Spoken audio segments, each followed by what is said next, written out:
Bonsoir à toutes et à tous et merci d'être avec nous. Le 9 octobre dernier, le ministère de l'Éducation nationale du Mali a publié une note suspendant l'enseignement de la Révolution française de 1789 dans toutes les classes de 9e. Cette décision a été signée par le secrétaire général du ministère, Boubacar Dambélé, et adressée au directeur des académies d'enseignement du pays. Mamadou Diouf est avec nous pour en parler. Il est éditorialiste. Bonsoir, monsieur Diouf. Bonsoir, Étonnant. Alors, est-ce qu'il y avait urgence, cette note du ministère de l'Éducation nationale au Mali? Question pertinente puisque la note même est estampillée urgent.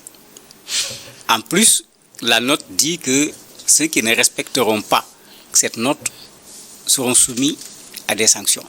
C'est une question pertinente parce que de façon générale, ce qu'on appelle les réformes pédagogiques, elles ne tombent pas de façon aussi forte.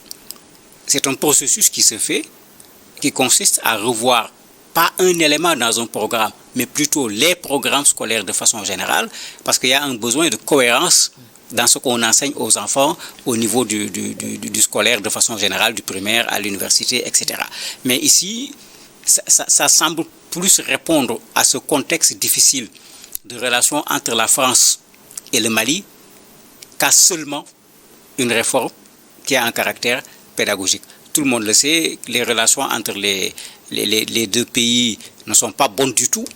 Il y a quelque chose qui reste quand même, mais c'est très très peu en termes de relations entre les deux pays. Et quand on voit la décision qui intervient même 8 jours après l'ouverture des classes, alors que d'habitude les réformes interviennent avant l'ouverture des classes pour que les gens soient préparés, y compris les enseignants, ça montre que le contexte malien a beaucoup participé à la prise de cette décision, même si il y a un contexte général aujourd'hui en Afrique d'abord de remise en cause des programmes enseignés dans nos écoles.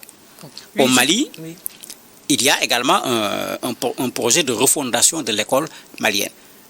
Mais le fait que ça intervienne de façon brusque, qu'il y ait l'urgence sur la note, que ça intervienne 8 jours après la rentrée, effectivement, cela interpelle. Alors, selon le document, cette suspension fait suite à une réévaluation du programme scolaire et vise à adapter l'enseignement de cet événement historique au contexte spécifique du Mali.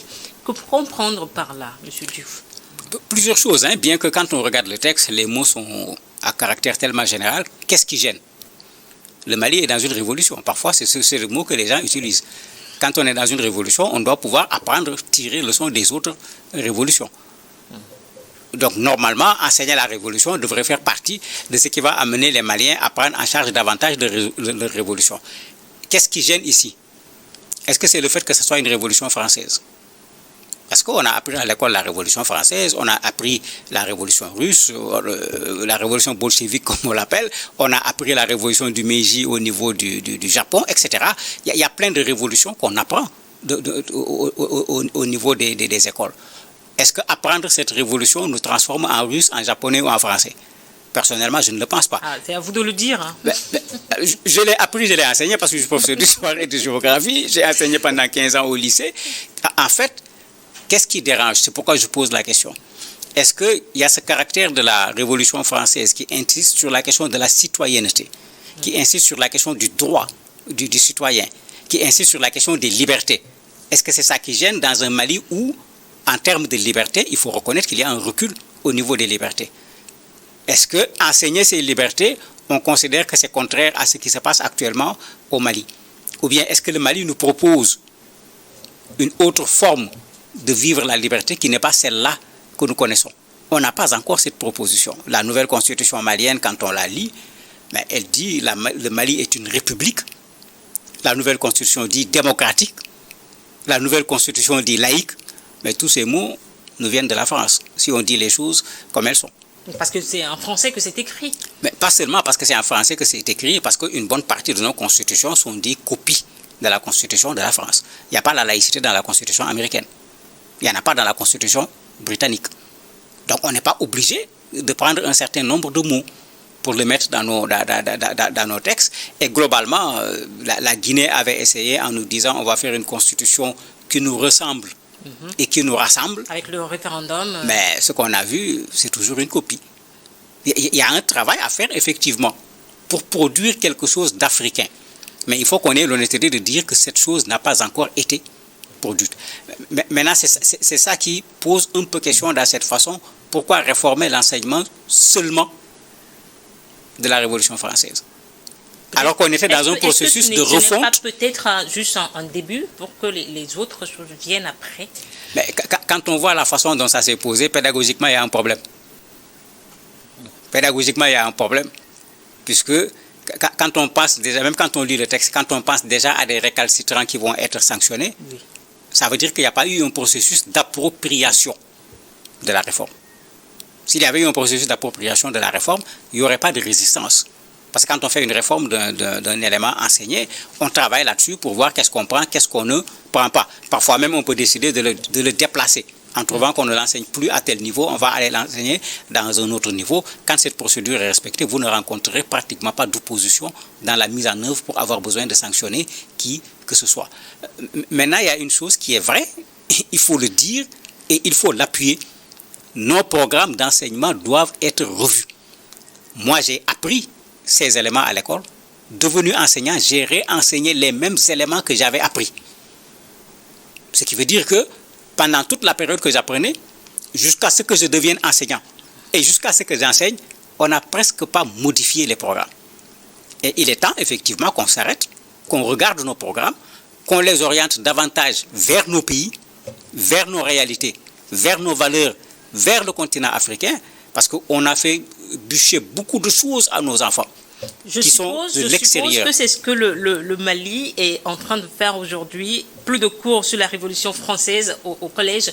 Alors, avec quoi va-t-on remplacer les cours qui n'auront plus lieu? Rien n'a été dit sur ce plan-là. Au niveau du communiqué, en tout cas, rien n'a été dit. Et il y a une évolution actuelle qu'on voit un peu partout, puisque moi, je me rappelle, nous, élèves, quand on faisait la grève, on contestait la quantité des leçons, en demandant une réduction des leçons. Enseignants, on a refait la même chose. Donc, dans un pays, on peut parfaitement, effectivement, considérer que le volume horaire en termes de cours sur tel ou tel aspect est important. On peut le faire en réduisant les chapitres, en enlevant certains éléments. On peut le faire en enlevant certains chapitres. Nous, quand on était enseignants, il y a des chapitres qui ont été enlevés à un certain moment du programme d'histoire et de géographie du Sénégal. On considérait que ce n'était plus nécessaire de continuer à enseigner ce genre de choses. Mais c'est passé par un processus qui était clair. Quand cela a été enlevé, il n'y a pas eu de discussion. Tout le monde était d'accord. D'ailleurs, même certains enseignants en faisaient le dernier cours qu'ils faisaient dans l'année en considérant que c'était la chose la moins importante au niveau du programme d'enseignement. Alors, est-ce que vous pouvez dire que cette mesure a été applaudie au sein même de la communauté malienne? Dans le contexte actuel, la mesure va être applaudie, mais dans un contexte plutôt politique, puisqu'on est dans une situation d'affrontement entre le Mali et la France. À chaque fois qu'on frappe sur la France, vous avez une réponse sous la forme d'une acceptation positive parce qu'on a une situation de conflit. Mais il faut qu'on fasse attention. C'est pas du populisme, ça? D'un point de vue, puisque c'est une question d'enseignement, il ne faut surtout pas qu'on mette du populisme dedans. Parce que la Révolution française est un fait historique. Qu'on le veuille ou pas, le fait est là. On ne peut pas l'enlever. On ne doit pas priver les Maliens également de cette culture générale. Je ne parle pas de la culture française, de cette culture générale qui consiste à savoir qu'en France, il y a eu une révolution, voilà comment ça s'est passé, voilà le contexte dans lequel la révolution s'est passée. C'est différent de dire on apprend la Révolution française et on passe comme les Français. C'est pourquoi j'ai dit, quand c'est l'aspect politique, il y a la Révolution française que la France utilise quand même comme un élément pour montrer que c'est un pays démocratique. La France a participé à l'organisation des institutions, etc. Ça, la France se vante tout le temps de sa révolution. Le Mali ne veut plus participer à cette propagande pour la France. Alors, est-ce que vous êtes de ceux qui s'interrogent sur la nécessité même de maintenir des enseignements universels sur des événements marquants comme la Révolution française et qui ont façonné l'histoire mondiale? Mais pour moi, il faut enseigner toutes ces révolutions, mais dans un cadre qui doit être étudié avec une limite et surtout l'accompagner de l'enseignement de ce qui se passe chez nous. C'est-à-dire? Pourquoi ne pas parler de la reine Pokou dans nos programmes? Samori qu'on nous a appris, Samori Touré, qu'est-ce qu'on nous a dit de lui? Est-ce que c'est ça la réalité de l'histoire? Qu'est-ce qu'on nous a dit de El Hadj Oumar Tall? Qu'est-ce qu'on nous a dit de Tchaka Zulu? Mais n'oubliez pas Gokoli. bien sûr, c'est pourquoi il ne s'agit pas seulement de dire on enlève telle partie du programme. Quand vous allez en France, quand vous allez aux États-Unis, quand vous allez en Allemagne, ce que leurs enfants apprennent, c'est leur propre pays, c'est leur propre proximité d'abord. Et ça fait que parfois, vous voyez un chef d'État, quand vous lui donnez le nom d'un pays africain, il croit que c'est le nom d'une espèce animale que lui, il ne connaît pas. Parce que c'est ça sa culture. Mais nous, je me rappelle, on a fatigué les enfants, ils connaissent presque toutes les villes d'Angleterre. Heureusement qu'il y avait les équipes de football qui portaient les mêmes noms, mais ils étaient obligés d'apprendre tout ça, parce que quand on faisait la géographie de l'Europe, on leur faisait apprendre tout ça. Alors qu'au même moment, les pays qui sont autour de son pays, il ne les connaît pas, ou quand tu demandes le nom de la capitale, il ne connaît pas le nom de la capitale. Sur ce plan-là, effectivement, il est pertinent. Et c'est le moment que nos écoles soient des écoles nationales. Parce qu'on parle tout le temps d'éducation nationale. Comment on peut appeler éducation nationale? Et quand vous prenez le contenu des enseignements, nous sommes en train d'apprendre plutôt autre chose que ce qui nous revient. Donc, pour moi, le fondamental, ça doit être ce qui nous revient, mais on doit permettre à nos enfants d'avoir une ouverture dans le monde en connaissant également ce qui s'est passé ailleurs. Alors, est-ce que le continent africain a aujourd'hui ces ressources financières et humaines nécessaires pour parvenir à cette révolution même de l'enseignement? Les ressources humaines sont là et même une partie du travail a été fait. Qu'on se rappelle le travail monumental que le professeur Kizerbo Joseph avait fait avec l'UNESCO en mettant en place ce document sur l'histoire de l'Afrique qu'on appelle Histoire générale de l'Afrique avec plusieurs tomes. Au Sénégal, le travail est en train d'être fait. 25 tomes ont été faits sur l'histoire du Sénégal. Non plus l'histoire racontée par la colonisation, mais l'histoire du Sénégal écrite par des historiens. C'est le professeur Iba Thiam, un professeur émérite, qui m'a enseigné, qui a dirigé cela. Le travail est en train d'aboutir, lui, il n'est plus de ce monde. Mais la même chose doit pouvoir être faite dans plusieurs pays. Si je reviens sur le cas du Sénégal, ça amène un élément intéressant. Ceux qui sont allés apprendre l'histoire à l'école ont dû confronter l'histoire qu'ils ont appris à l'école avec la tradition orale. Et sur certaines questions, aujourd'hui, on a des difficultés à avancer parce que ce que l'histoire dit et ce que la tradition orale dit, ce n'est pas la même chose. Mais ça montre qu'il y a un travail, il y a un terrain de travail. Là où il y aura difficulté, ce n'est pas au niveau des ressources humaines, mais ce sera plutôt au niveau des ressources financières à mettre à la disposition de ceux qui font ce travail. Et ce qui se fait au Sénégal, ce qui a été fait sur l'histoire générale de l'Afrique, à mon avis, doit se refaire dans tous les pays. Tout le monde est d'accord qu'on doit réécrire l'histoire de l'Afrique parce que ce qu'on nous enseigne, comme on l'appelle, c'est l'histoire du vainqueur. Alors tout le monde est d'accord, pourtant les choses n'avancent pas. Où est-ce que ça bloque? Ça bloque à deux niveaux. Le premier niveau, c'est le côté financier. Puisque dans tous nos pays, quand vous allez, vous avez des historiens, vous avez des travaux qui ont été faits, vous avez des colloques, vous avez des travaux de recherche qui ont été faits sur ces questions. Mais il y a un élément financier qui doit accompagner ce travail pour le transformer en programme, pour le transformer en ouvrage. Souvent, cet accompagnement n'est pas là. Il y a un autre élément qui manque. Le rôle d'un chercheur, ce n'est pas de prendre un programme et de mettre dans l'école. C'est d'évaluer un programme et de dire je trouve qu'il n'est pas pertinent, de proposer un programme alternatif qu'il trouve plus pertinent. Mais la volonté politique, l'orientation, ce qu'on appelle la loi d'orientation à l'école, la loi d'orientation, ce ne sont pas les chercheurs qui prennent la loi d'orientation, c'est l'État qui prend la loi d'orientation. Et c'est cette loi d'orientation qui doit orienter l'école vers nos réalités, vers nos valeurs. Quand c'est fait, il y a déjà des produits de recherche qui existent, ils peuvent être utilisés pour conforter les programmes. S'il y en a qui n'ont pas encore été faits, mais on peut les enclencher. Ce n'est pas les personnes ressources pour le faire qui manquent en Afrique. Alors, la décision du Mali intervient au moment où le pays, à l'instar d'autres membres de l'AES, a quitté l'Organisation internationale de la francophonie depuis mars dernier.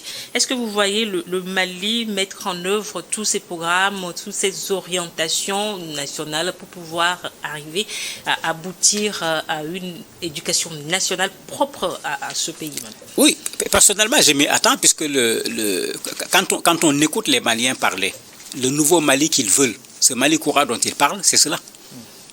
Revenir sur les valeurs du Mali. D'ailleurs, quand on parlait de la nouvelle constitution, ce problème avait été posé, qu'on s'appuie sur nos propres valeurs. Souvent, on cite le Kouroukan Fougan, la charte du Mandé. qui nous vient du Mali avec Soundiata Keïta, où il y avait un certain nombre de principes en matière de gouvernance sur lesquels on pouvait s'appuyer également pour mettre quelque chose sur place. Mais comme je dis, il faut que ce travail soit fait pas d'une façon politique, mais d'une façon scientifique, pour qu'on puisse le transformer en quelque chose qu'on peut utiliser. Et ce n'est pas le Mali seulement qui doit le faire. Dans une bonne partie de nos pays, quand vous regardez les programmes d'enseignement, la part nationale est extrêmement faible quand on veut parler d'éducation nationale. Il y a un travail à refaire là-dessus, mais si le Mali devient le pionnier à la matière, mais le Mali servira d'exemple aux autres pays, parce que nécessairement, il faut qu'on réforme nos programmes d'enseignement. L'école qui est là, je ne l'appelle pas l'école coloniale, parce que la colonisation n'est plus là, c'est nous qui l'avons laissée ici, mais il y a beaucoup de vestiges de la colonisation au niveau de cette école. Merci Mamadou Diouf de nous avoir retenu sur ce sujet du Mali. Vous êtes éditorialiste. Merci également à vous qui êtes restés à notre compagnie. À très bientôt sur Nouveau d'Info.